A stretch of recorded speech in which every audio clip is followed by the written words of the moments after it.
Hi, today I'm going to show you how to bring image to front in Google Slides. So for example, I will create here a simple text box. So I go to Insert tab and I go to Text box. Then I will create here a simple text. For example, it is text. After that, we need to add here a new image. So I go to Insert tab, I go to Image, and then I need to upload the image from the computer. Now I select the image which I want to upload. So for example, I select this one image and I click open. And how you see on default, it should be inserted as a front order. But if it will not be on the front order, you can change the settings of it in the arrange settings. And here we need to go to order.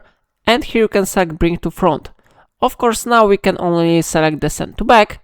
Then this text will be in the front of this image. It will be better visible if I will maybe highlight this text by changing the color to yellow. So now the front option should be enabled. So if you will select this image and you will go back to arrange settings and you will go to order, you will be able to select bring to front option or use shortcut Ctrl Shift and arrow to up. So I click on it and how you see it really works, yeah? So in this way you can bring image to front in Google Slides. If I helped you to do it, remember to like this tutorial and subscribe my channel. Please let me know in comment if it's of your problem.